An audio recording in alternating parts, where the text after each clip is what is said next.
एक फ्रेमवर्क नाम की क्लास बना रहे हैं जहां पर हम डेलीगेट 1 और डेलीगेट 2, एक पैरामीटर एक नॉन पैरामीटर, दोनों टाइप के हमने डेलीगेट रखे हैं। यहाँ पर हम एक मेथड रखने वाले हैं जिनका पर्पस होगा आपके मेथड को डेलीगेट से रजिस्टर कराना। कॉल करेगा फ्रेमवर्क। तो एक मेथड रख रहा हूं पब्लिक वॉइड रजिस्टर REG परम मेथड, जिसका पर्पस है रजिस्टर कराना पैरामीटराइज मेथड। पैरामीटराइज डेलीगेट कौन सा है हमारा? डेलीगेट 2। तो डेलीगेट 2 टाइप का यहाँ कोई एक मेंबर D2 और उस D2 का रजिस्ट्रेशन किया जाएगा D2 से। तो D2 restart D2 plus equal D2 क्या है हमारा? डेलीगेट 2 टाइप का मेंबर।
बॉडी रजिस्टर करना मैंने बताया था किससे, डेलीगेट कीवर्ड से। चलो दोनों तरीके बता रहा हूँ। डेलीगेट कीवर्ड, उसके आगे ब्रेसेस सिंबल, और ये बॉडी। बॉडी मतलब मेथड का लॉजिक। अब वो मेथड का लॉजिक एक मैसेज भी हो सकता है, तो एक मैसेज डिस्प्ले कर रहे हैं।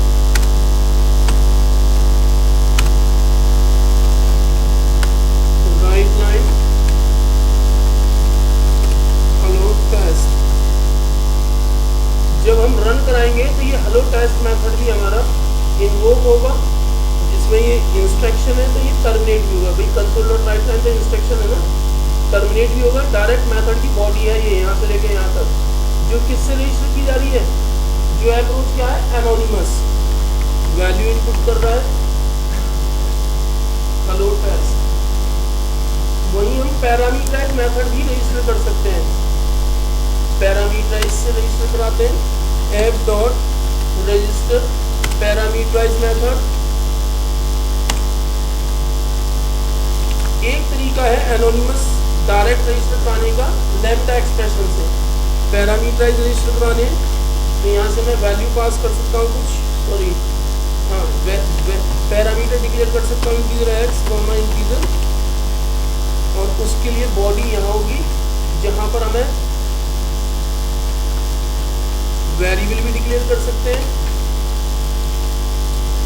p equal to X multiply by Y, और इसे डिस्प्ले भी करा सकते हैं।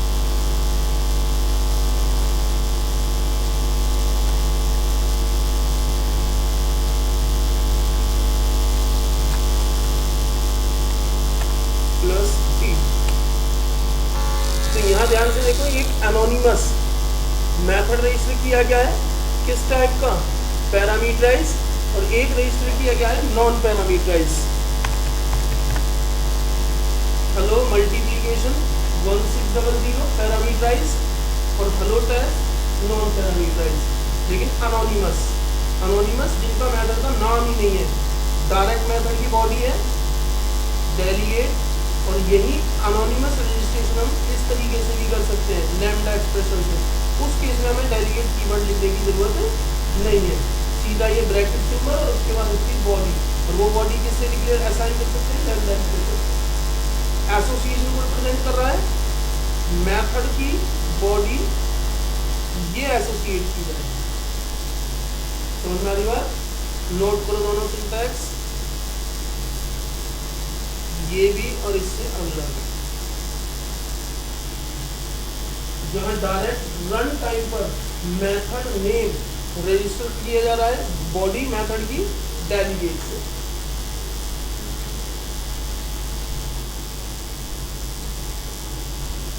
होगी जरूरत पर इस ऑप्शन कौन सी कर दी,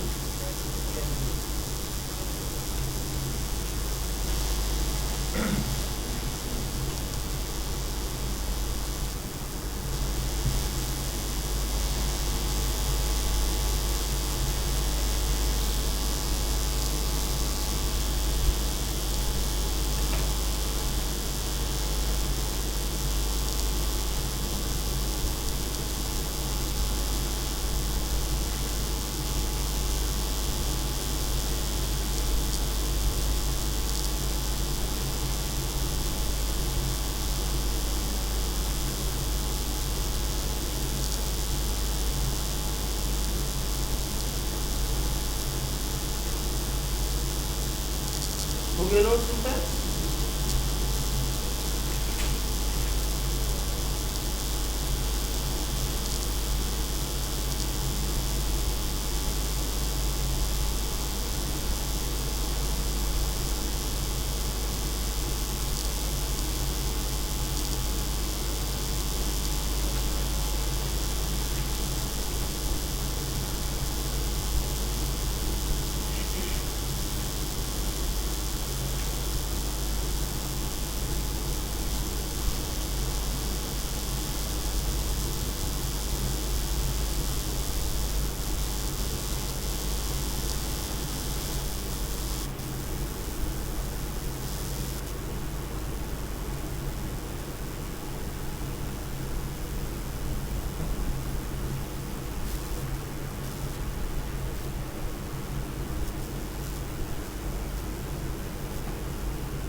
हो गया।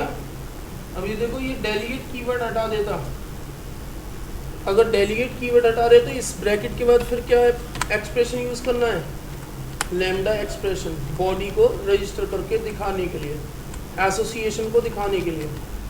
तो डेलीगेट कीवर्ड हटा के हम ऐसे भी सिंटैक्स लिख सकते हैं, जैसे कि ये नेक्स्ट लाइन में लिखा गया था। यहाँ ये पैरामीटर थे, पैरामीटर के बाद ठीक है, तो नॉन पैरामीटर के लिए बॉडी इस तरीके से भी रजिस्टर करा सकते हैं, ये भी सिंटैक्स नोट कर लो।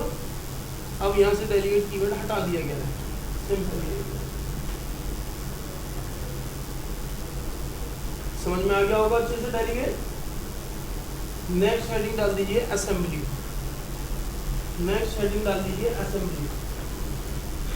एक डेलीगेट रह जाए, जेनरिक डेलीगेट, वो जब जेनरिक आगे चल के पढ़ाऊंगा वहां पढ़ाऊंगा आपको। इंडेक्सर समझ में आ गया सभी को, इंडेक्सर उस पर असाइनमेंट दिए गए थे, वो बने कुछ एन एलिमेंट के लिए इंडेक्सर बनाने के लिए कहा था, देखा किसी ने बना के, किसी ने नहीं बना के देखा, बन गया, चला हो गया। लॉजिक को सुधारना सही कर दो ऐसा कि जो क्वेश्चन दिया जा रहा है उस क्वेश्चन के अकॉर्डिंग इम्प्लीमेंटेशन होनी शुरू हो जानी चाहिए। ऐसा हो रहा है तो कंपनी के लिए आप रेडी हो जाओगे। कंपनी में आप बताओ क्या करवाएगा, वो आपसे कहेगा भी देखो हमें ये चीज़ या ऐसे बनानी है, कुछ डायग्राम दिखाएगा, कुछ प्रॉब्लम बताएगा वो अपनी, उसके लिए लॉजिक हम ही को लगाना पड़ेगा, उसके लिए सोचना हम ही को पड़ेगा कैसे करना है, फ्लो कैसा होना चाहिए। तो मेरे बताने के साथ साथ जो असाइनमेंट आपको दिए जाते हैं अगर उनके लिए आपका फ्लो नहीं निकल पा रहा तो गड़बड़ है, निकालो उसे।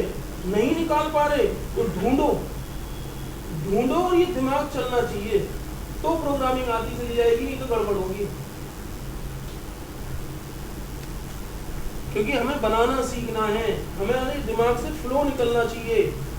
अगर वो फ्लो निकलने में गड़बड़ हुई तो सीखने का कुछ फायदा नहीं होगा, वो सब सीखा हुआ, क्योंकि हम बहुत जल्दी भूलते हैं। पिछले एक हफ्ते में क्या हुआ इस हफ्ते ध्यान नहीं रहा होगा और इस हफ्ते का अगले हफ्ते ध्यान नहीं रहेगा, ये बता दे रहा हूँ।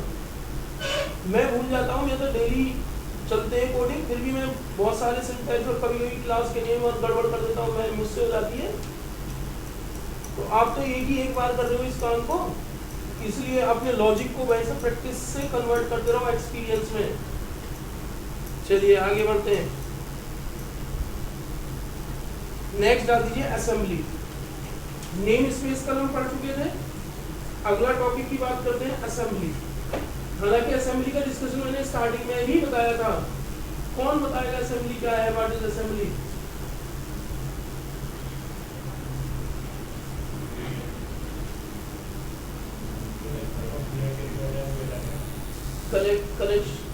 Collection of native code and Meta data. Native code कहाँ होता है? नेटिव कोड तो सीएलआर बनाएगा, उसे कम रन करा के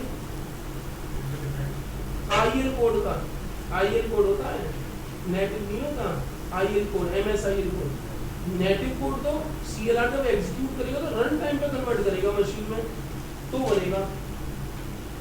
असेंबली में क्या है? आईएल देख भी चुके हैं, आज भी दिखाऊंगा। और कोई बताओ? माइक्रोसॉफ्ट ने अपनी जितनी भी लाइब्रेरी प्रोवाइड की है असेंबली के फॉर्म में प्रोवाइड की है, डीएलएल के फॉर्म में, ईएक्सी के फॉर्म में, ठीक है। तो हम कैसे एक्सप्लेन करें असेंबली को? जब सीएलआर पढ़ाया था तब भी मैंने एक्सप्लेन करवाया था, असेंबली को बताया था, आपको समझाया था थोड़ा बहुत। आज इसकी इम्प्लीमेंटेशन की बारी है, आज असेंबली बना के भी देखेंगे, ईएक्सी टाइप की भी, डीएलएल टाइप की भी, प्राइवेट असेंबली भी, पब्लिक असेंबली भी। इसमें प्राइवेट तक आज करके देखेंगे, पब्लिक कल हो पाएगा। लिखो जरा, लिखो। Assembly is a portable embedded, portable embedded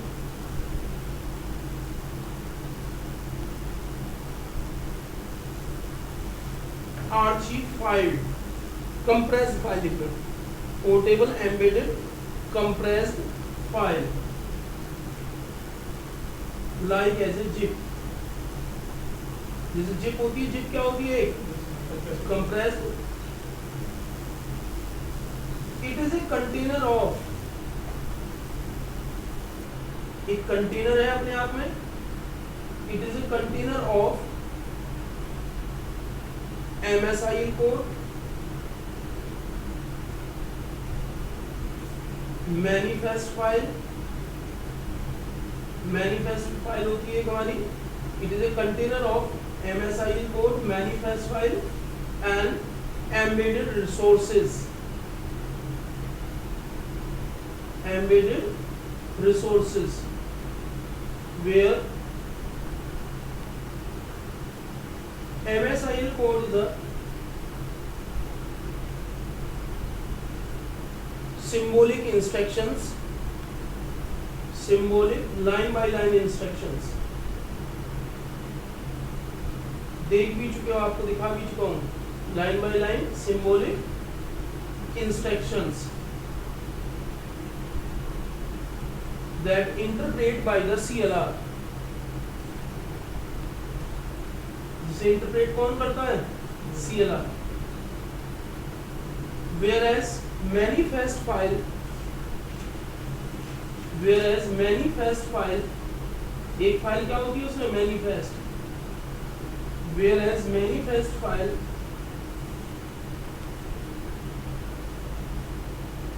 contain the references of assemblies and namespaces, reference of assemblies and namespaces which used by the current application, which used by the current application, जो उस application के द्वारा use की जाएगी, उसका path, उसका नाम किसमें मैप्ड रहता है? लिखा रहता है। समझ में आ रही बात? प्री डिफाइन वाली जितनी भी लाइब्रेरी है वो कभी इंक्लूड नहीं होती, जोड़ी नहीं जाती असेंबली में, वो सब किसमें रखी हुई है? अलग फ्रेमवर्क में, लेकिन उनका पाथ रख दिया जाता है कि हम रन टाइम पर किन किन असेंबलीज को यूज करेंगे या किन किन लाइब्रेरी का यूज करेंगे, वो मैनिफेस्ट फाइल में डिक्लेयर कर दिया जाता है। whereas embedded resources is, whereas embedded resources is property class, embedded resources is property class, image file, XML file, etc। इनमें से कोई भी हो सकता है, प्रॉपर्टी फाइल, इमेज फाइल और XML file, full stop. Assembly create by the compiler and load by the CLR। इतना आपको पता है असेंबली बनाई किसके द्वारा जाती है? कंपाइलर के द्वारा। जब हम कंपाइल करते हैं अपने सोर्स कोड को तो असेंबली में रख देता है सारी चीजें। एंड लोड बाय द, और उस असेंबली को एग्जीक्यूट करने के लिए लोड कौन करता है? CLR। And load by the CLR। Compiler create the two type of assembly, दो तरीके की असेंबली क्रिएट कर सकता है। Number 1 .exe, number 2 .dll। exe भी बना सकते हैं और क्या बना सकते हैं? dll। लेकिन ये वाला dll exe सेम नहीं है ना जो यूजुअली विंडोज में मिलता है। ये कुछ कुछ exe होता है तो वो तो लिनक्स में भी काम करता है। इसमें लिनक्स में नहीं तो ये भी वाला dll और exe वहाँ काम करेगा, लेकिन जस्ट बिकॉज एक्सटेंशन सेम है जरूरी नहीं कि वो काम करेगा। नहीं, एक्सटेंशन सेम होने से ये जरूरी नहीं है कि वो दूसरी मशीन में चले। हमारे यहाँ दो तरीके के कोड होते हैं, मैनेज और अनमैनेज। जो IL की बात हो रही है वो होता है मैनेज, मशीन कोड को भी exe फाइल में ही रखा जाता है, वो होता है अनमैनेज। exe अगर बना के रखी गई, मशीन कोड पहले से बना के रखा गया है, मैनेज कोड नहीं बनाया, गारंटी नहीं है कि दूसरी मशीन में चले, गारंटी नहीं है कि आपको वहां जाके चल जाए यूनिक्स में। अगर वो मैनेज कोड है, IL कोड है, तो उसे यूनिक्स में भी चलाया जा सकता है, विंडो में भी चला सकता है, किसी और प्लेटफॉर्म में भी चलाया जा सकता है। मैनेज कोड को वहाँ के एनवायरनमेंट के अकॉर्डिंग मशीन इंस्ट्रक्शन में कन्वर्ट कर दिया जाता है। और अगर पहले से ही अगर मशीन कोड कन्वर्ट कर लिया हमने तो फिर उसे किसी और कोड में कन्वर्ट नहीं कर सकते। इसीलिए आईएल जो EXE और DLL होती हैं ये मैनेज और अनमैनेज दोनों तरीके की होती है। और हम जो बात कर रहे हैं वो किसकी कर रहे हैं आईएल में? मैनेज। ठीक है, कितने हो गए? 197 5 कौन गया?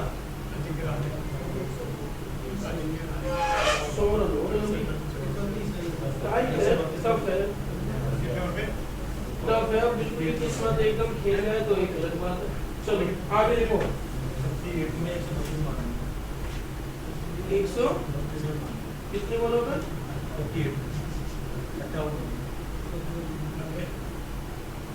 7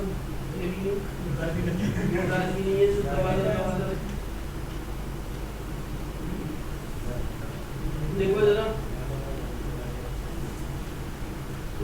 .exe नेक्स्ट लाइन से .exe असेंबली, ये जो मैं लिखवा रहा हूँ मैनेज अप्रोच में लिखवा रहा हूँ और हम स्टार्टिंग से मैनेज अप्रोच ही सीख रहे हैं और मैनेज ही सिखाई जाती है। रीजन है इंडिपेंडेंसी को इम्प्लीमेंट करना। अनमैनेज तो हम C++ के टाइम से करते ही आ रहे थे, डायरेक्ट मशीन कोड में कन्वर्जन करते ही आ रहे थे। देखो .exe assembly is a executable assembly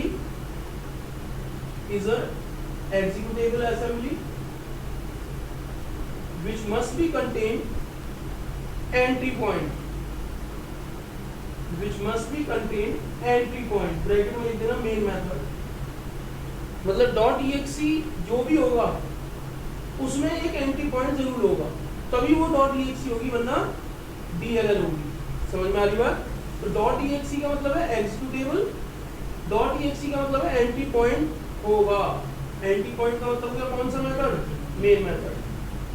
next लिखो .dll is a data link library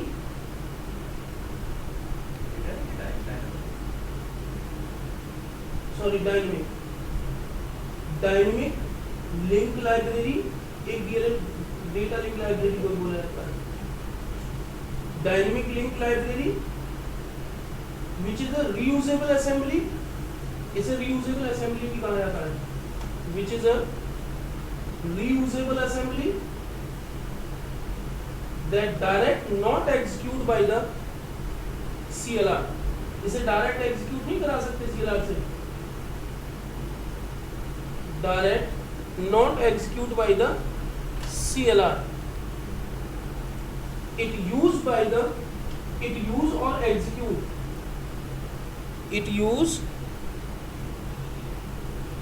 or execute by the .exe executable assembly। मतलब DLL को किसके साथ यूज कर सकते हैं हम? .exe assembly के साथ एग्जीक्यूट करा सकते हैं। EXE डायरेक्ट एग्जीक्यूट हो सकती है, DLL EXE के साथ लिंक होकर एग्जीक्यूट हो सकती है, डायरेक्ट एग्जीक्यूट नहीं होगी क्योंकि उसमें एंट्री पॉइंट नहीं होता। एक लाइन और लिख लो, DLL does not contain the entry point। DLL does not contain the entry point। Bracket में लिख देना स्टैटिक मेन मेथड।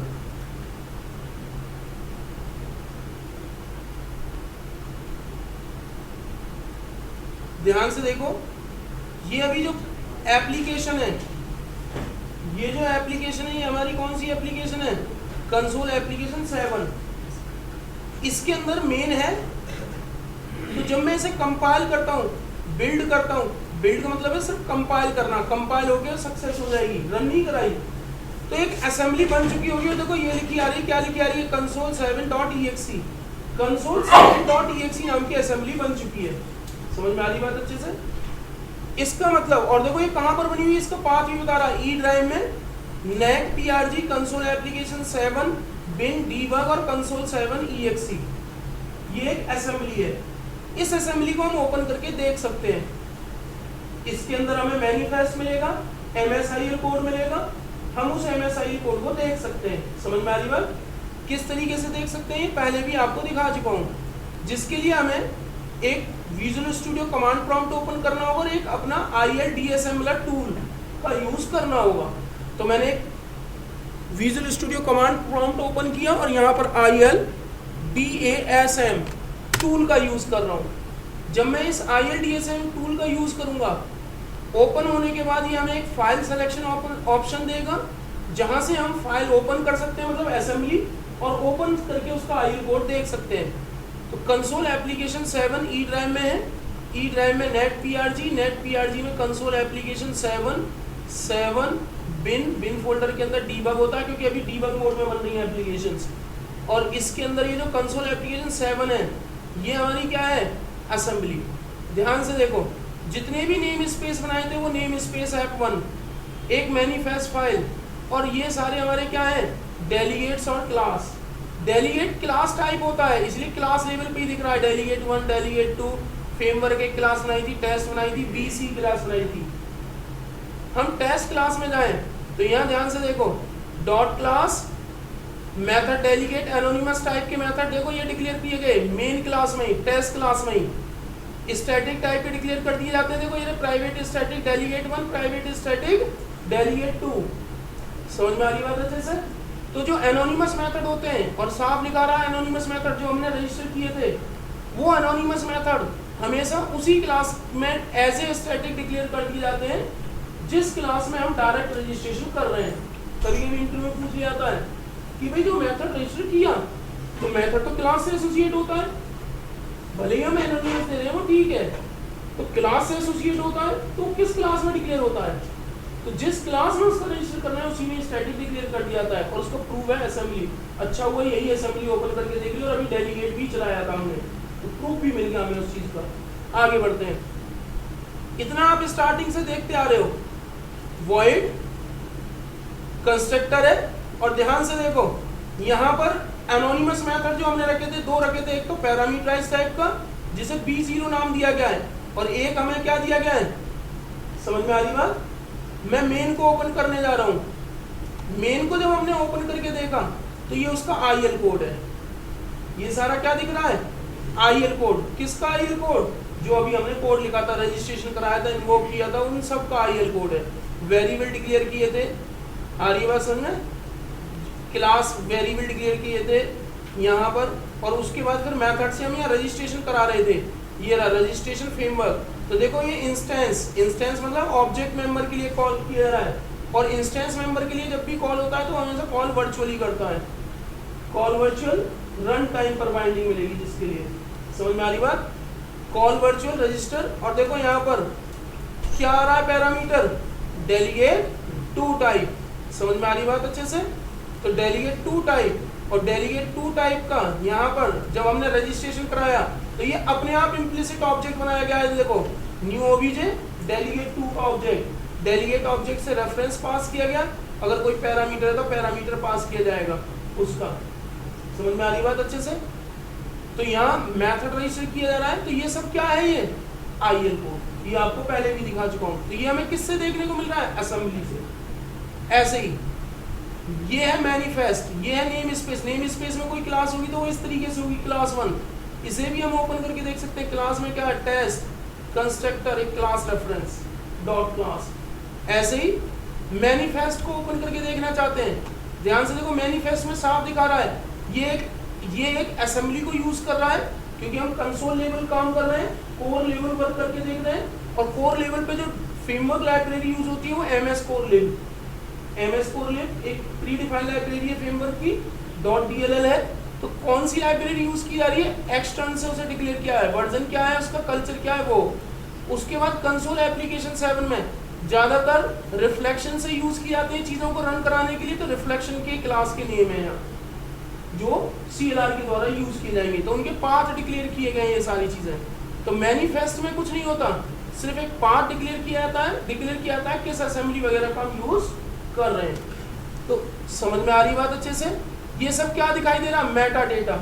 ये सब क्या है, मेटा डेटा। किसका, क्लास का, डेलीगेट्स का। हम डेलीगेट्स को देखना चाहते हैं, डेलीगेट 1, ध्यान से देखो, डेलीगेट वन को एक क्लास के फॉर्म में रखा गया है, क्लास रेफरेंस भी है, एक्सटेंड करके बनाया गया है। किस चीज को एक्सटेंड करके बनाया गया है? मल्टी कास्ट डेलीगेट को। देखो साफ लिखा रहा है multi cast delegate. Multi cast delegate, इसमें कंस्ट्रक्टर भी है जिसमें ऑब्जेक्ट पास करते हैं, begin invoke, end invoke. Begin invoke का काम क्या है? मेथड को इन्वोक करना है, एंड इन्वोक फिनिश करना। सिंपल इन्वोक क्या करेगा? मेथड को इन्वोक करेगा। तो डेलीगेट अपने आप में अगर हम देखें तो एक क्लास टाइप है जो एक्सटेंड करके बनाया जाता है किसको? मल्टी कास्ट डेलीगेट को। अपने आप में एक सील्ड मेंबर है। कैसा क्लास टाइप है? जिसे इनहेरिट नहीं किया जा सकता। ठीक है, पढ़ाया था सील्ड कीवर्ड का यूज। तो अपने आप में डेलीगेट क्या है? एक क्लास टाइप, स्पेशल मेंबर जो मेथड के रेफरेंस को रजिस्टर करके रखता है और उन्हें इन्वोक करता है। इसीलिए वहाँ इन्वोक नाम का मेथड है जो उन मेथड्स को इन्वोक करेगा जो उस पर रजिस्टर किए गए हैं।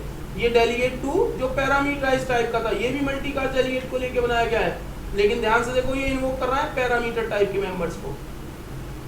समझ में आ रही बात? तो इस तरीके से ये जो हमें दिखाई दे रहा है दैट इज क्या है? ये सारी कहानी, ये देखो ये जो आईएल कोड दिख रहा है ये एनोनिमस वाले मेथड का है। एनोनिमस वाले मेथड में हमने क्या लिखा था? एक हेलो मैसेज लिखा था, हेलो मल्टीप्लिकेशन, लोकल वेरिएबल कुछ डिक्लेयर किए थे और उनकी मल्टीप्लाई करते हुए इस मैसेज डिस्प्ले कराया था। तो एनोनिमस की आईएल कोड है। तो जो एनोनिमस रजिस्टर कराते हैं उसका भी आईएल कोड होता है, ये डिक्लेयर कर दिया गया स्टैटिक टाइप का। समझ में आ रही बात? तो इस तरीके से डिक्लेरेशन दैट इज असेंबली। लेकिन अभी ये कैसी असेंबली है? एग्जीक्यूटेबल। किसी कोई प्रॉब्लम? हम डीएलएल भी बना सकते हैं। ये तो था सिंटैक्स ऑफ एग्जीक्यूटेबल असेंबली का। हम डीएलएल भी बना सकते हैं। कैसे बना सकते हैं? स्टेप नोट कर लो ध्यान से।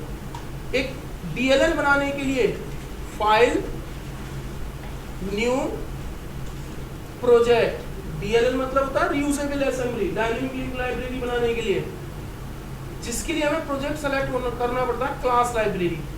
क्लास लाइब्रेरी का मतलब सिर्फ एक डीएलएल फाइल जिसमें हम सिर्फ क्लासेस रख सकते हैं। तो new project C sharp class library. अभी ये जो बनेगी क्लास लाइब्रेरी किस नेम से बनेगी? 4। अपने आप में क्या होगा? देखो लिखा आ रहा है साहब, क्लास लाइब्रेरी डॉट डीएलएल। समझ में आ रही बात अच्छे से? डॉट डीएलएल है। ओके कर रहे हैं? जब हम ओके करेंगे तो एक नया प्रोजेक्ट दे दिया जाएगा जिसमें कुछ नहीं, एक नेम स्पेस दे दी, एक क्लास बना के दे दी गई। आप यहाँ क्लास रख सकते हो, मेथड रख सकते हो, उनका लॉजिक रख सकते हो, लेकिन इस क्लास को डायरेक्ट रन नहीं करा सकते। रीजन क्या है? Because it not contain the entry point. इसे किसी दूसरे के द्वारा यूज किया जा सकता है। करके देखते हैं। यहाँ एक टेस्टिंग पर्पस पब्लिक वॉइड एक शो मेथड रखते हैं।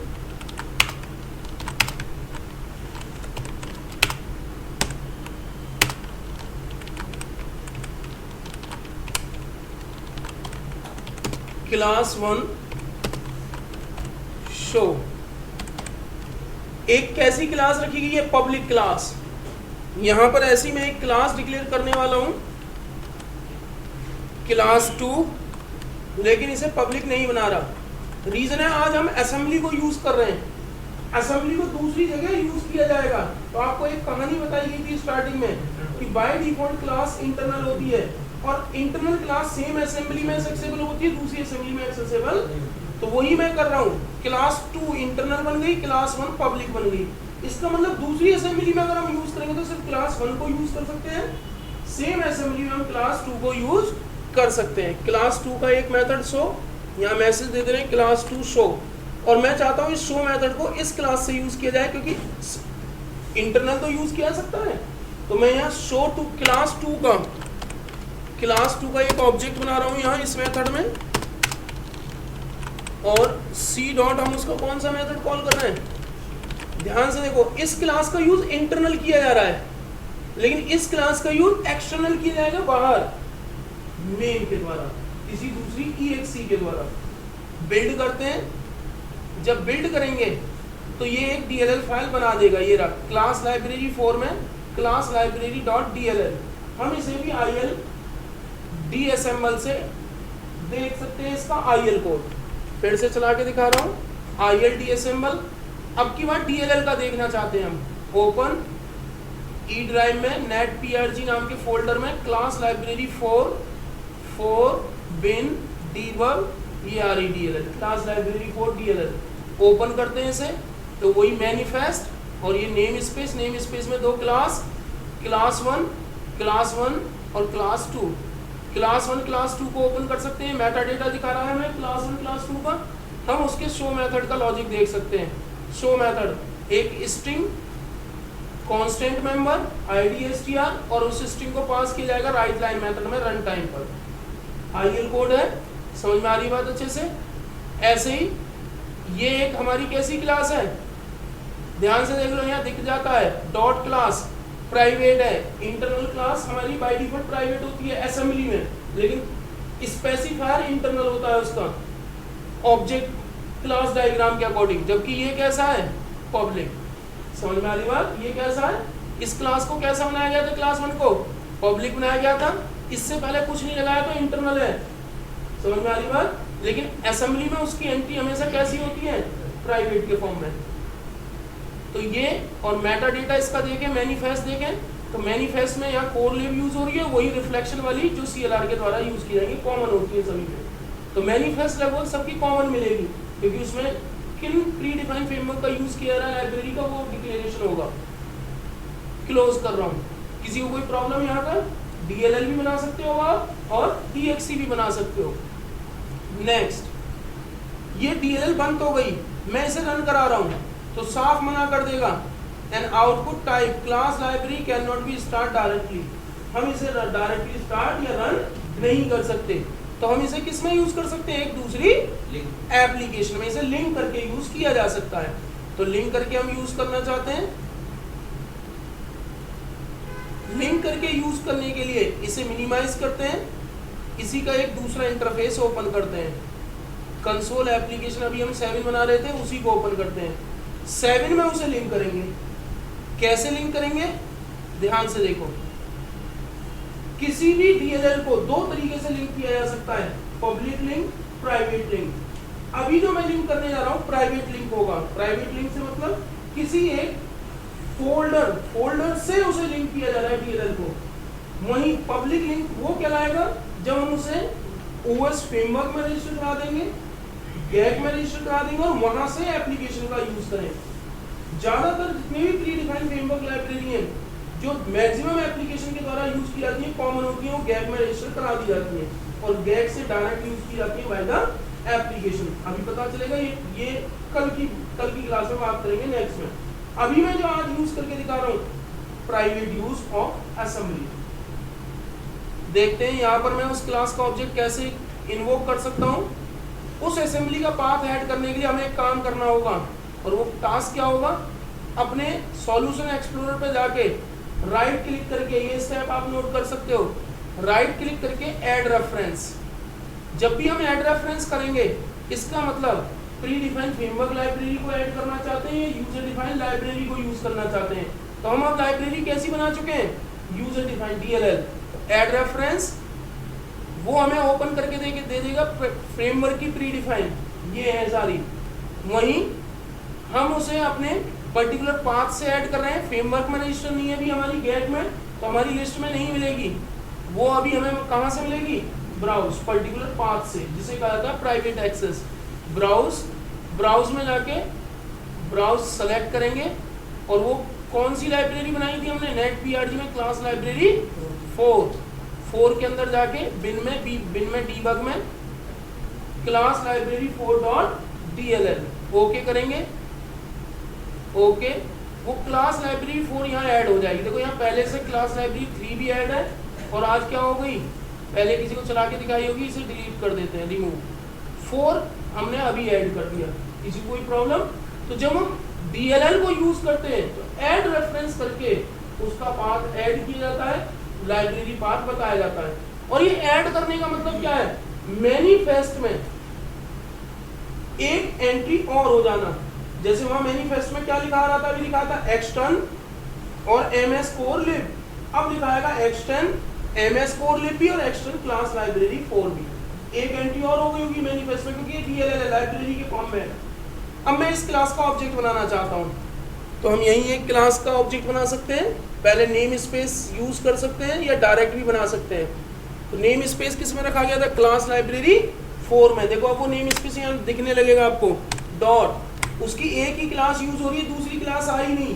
क्यों नहीं आई, मैंने आपको बताया था, सिर्फ पब्लिक क्लास को ही आउटसाइड असेंबली यूज किया जा सकता है, private assembly, public private class को, इंटरनल क्लास को आउटसाइड असेंबली एक्सेस नहीं कर सकते। क्लास 1 एक ऑब्जेक्ट बनाते हैं, k is equal to new class 1 k dot. अब हम उसके मेथड को शो को कॉल कर सकते हैं, लेकिन तुम्हें ध्यान आ रहा हो इस शो से मैंने उस क्लास का ऑब्जेक्ट बना के मेथड इन्वोक किया है। रन करके देखते हैं। अब हमारी वो क्लास लाइब्रेरी के क्लास 1 और क्लास 2 दोनों मेथड इन्वोक कर दिए जा रहे हैं। इन्वोक करने के बाद हम यहाँ से कोई वैल्यू पास कर सकते हैं और डेलीगेट वाले आगे वाली अप्रोच एग्जीक्यूट करा सकते हैं। समझ में आ रही बात अच्छे से? इस तरीके से हम किसी डिफरेंट लाइब्रेरी को ऐड करते हुए एक EXE असेंबली में उसे यूज कर सकते हैं। पहले ये सिंटैक्स लिख लो, तो क्लास लाइब्रेरी बनाई गई है क्लास लाइब्रेरी 4, और क्लास लाइब्रेरी 4 को ऐड करने के लिए हमने क्या किया था, ऐड रेफरेंस वो कंसोल एप्लीकेशन 7 में किया था। ऐड रेफरेंस किसका, क्लास लाइब्रेरी 4 का। सिंटैक्स नोट करो, कितने हो गए, 6 wicket, 44 point something over. Dhoni out हो गया होगा, और कितना है,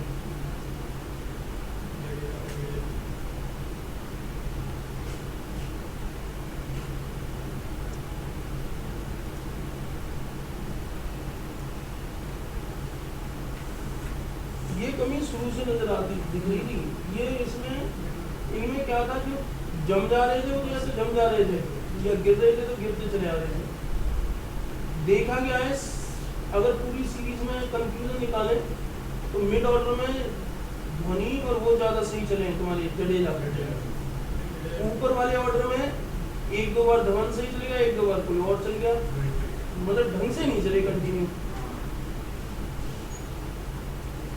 लेकिन धोनी और जडेजा लगभग, धोनी जडेजा और तुम्हारा रैना कंटिन्यू जमते आ रहे हैं, तब ये इतने मैच निकाल पा रहे हैं।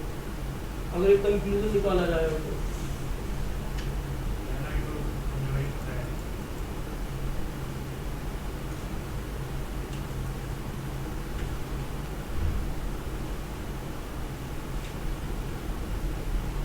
फाइनल न्यूजीलैंड और ऑस्ट्रेलिया के बीच में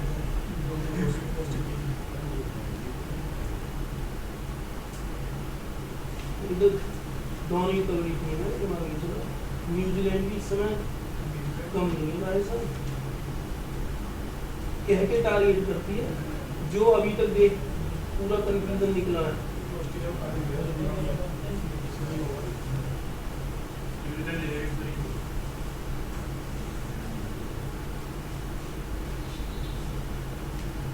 हो गया,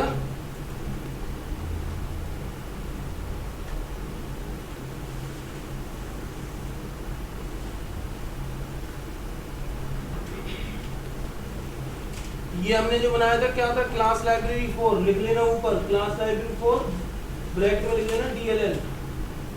हमने DLL फाइल बनाई है क्लास लाइब्रेरी 4 से।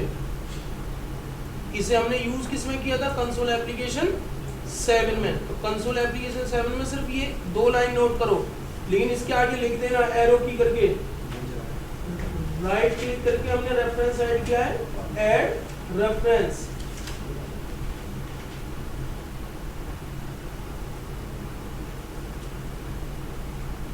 राइट क्लिक करके रख लेना ऐड रेफरेंस, और किसका, क्लास लाइब्रेरी 4 का। अब क्या करेगा वो,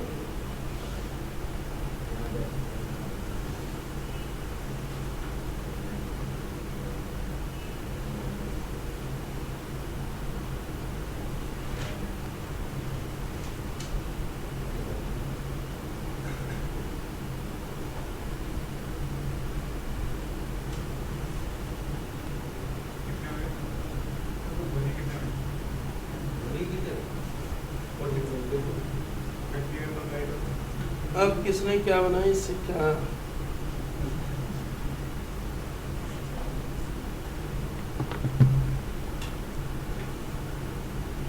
कोहली का कमेंट था बड़ा कर दीजिए।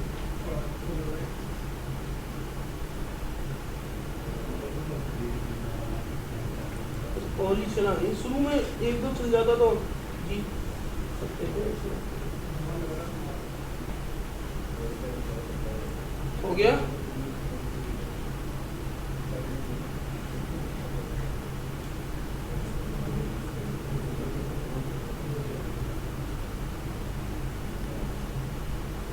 समझ में आया। अभी जो हमने DLL ऐड किया है एज ए प्राइवेट असेंबली, लिख लो नेक्स्ट लाइन में, देखो we can use assembly, we can use assembly with two types. असेंबली को दो तरीके से यूज किया जा सकता है। असेंबली दो तरीके से बन भी सकती है, .exe और .dll, लेकिन यूज भी दो तरीके से किया जा सकता है, एज ए प्राइवेट असेंबली और as a public assembly, as a private assembly और एज ए पब्लिक असेंबली। सबसे पहले डाल दीजिए प्राइवेट असेंबली, क्योंकि आज मैंने प्राइवेट असेंबली ही कराया है। अभी देखो private assembly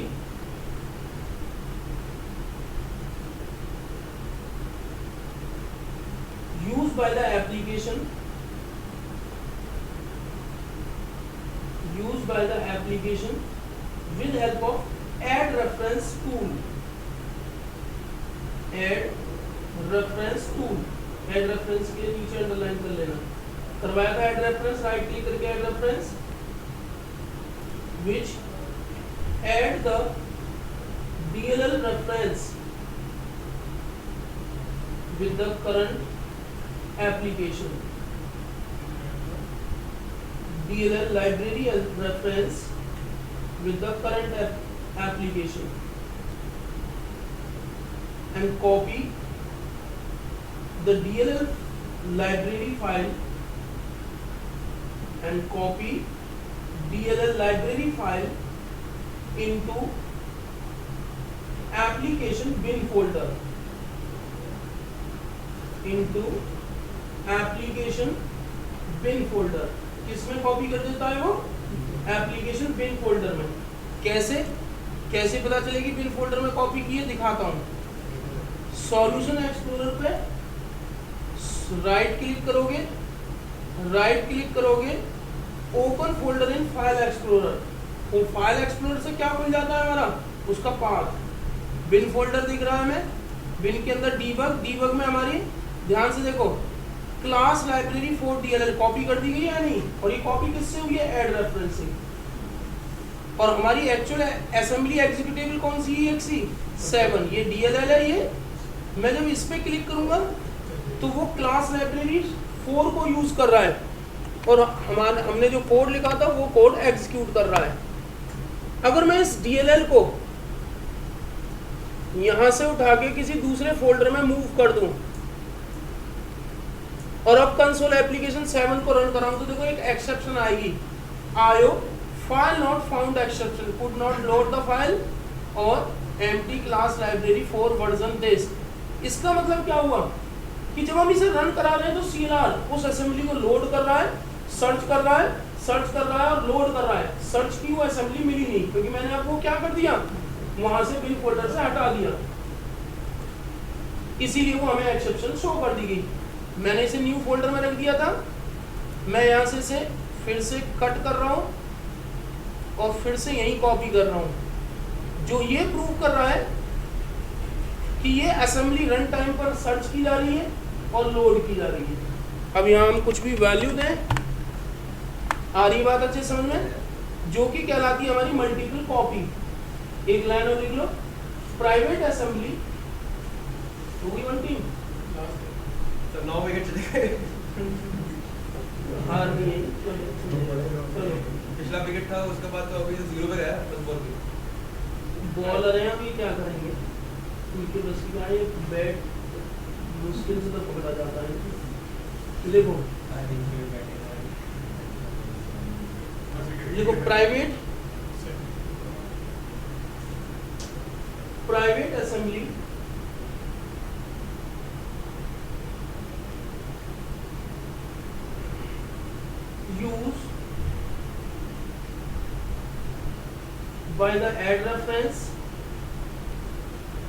use by the add reference किसकी हेल्प से हम यूज कर पा रहे हैं add reference से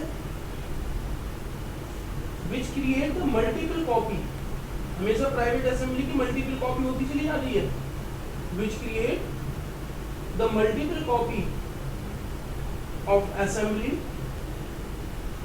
and copy into bin folder और उसे कॉपी कर देता है किसमें बिन फोल्डर फुल स्टॉप और वो आपको साफ दिख रहा है ये क्लास लाइब्रेरी डीएलएल कॉपी कर दी गई है उसी के पैरेलल रख दी गई है जब मैं इसे रन करा रहा हूँ तो वो इसे भी लिंक कर रहा है समझ में आ रही है जब हम इसे लिंक करा रहे थे ये भी क्या की जा रही है लिंक की जा रही है और उसकी क्लासेस को लोड करते हुए यूज किया जा रहा है समझ में आती बात यहाँ तक आज आपको असेंबली में चला के देखना है कल मैं पब्लिक वाला सिनेरियो बताऊंगा कि पब्लिक असेंबली कैसे बनाई जाती है उसे गेट में कैसे रजिस्टर किया जाता है और किस तरीके से हम उसे फ्रेमवर्क से यूज कर सकते हैं नेक्स्ट क्लास में ये सिनेरियो हम डिस्कस करेंगे ठीक है यहाँ तक लेकिन आज सभी को चला के देख लेना है क्लास लाइब्रेरी भी बना लेनी है ऐड करके भी देखना है इस तरीके से उसका आईएल कोड भी देखना ओपन करके ठीक है नेक्स्ट लास्ट हमने प्रोजेक्ट क्लास में क्या किया था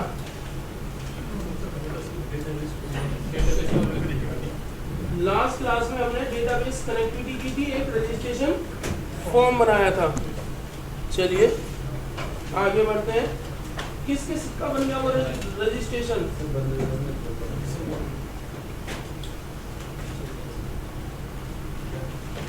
बन गया क्या प्रॉब्लम आ रही है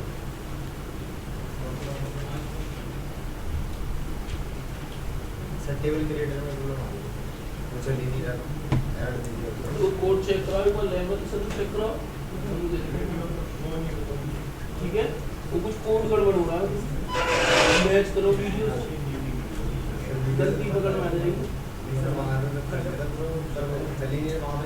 दूसरा देखो ये देखो कि डेटाबेस सही चल रहा है तुम्हारे में और डेटाबेस की कनेक्शन सही है या नहीं अगर डेटाबेस कनेक्शन गड़बड़ होगी तो एक्सेप्शन दे देगा डेटाबेस का चेक करना इस पॉइंट पर जरूरी है आगे बढ़ते हैं कल हमने क्या बनाया था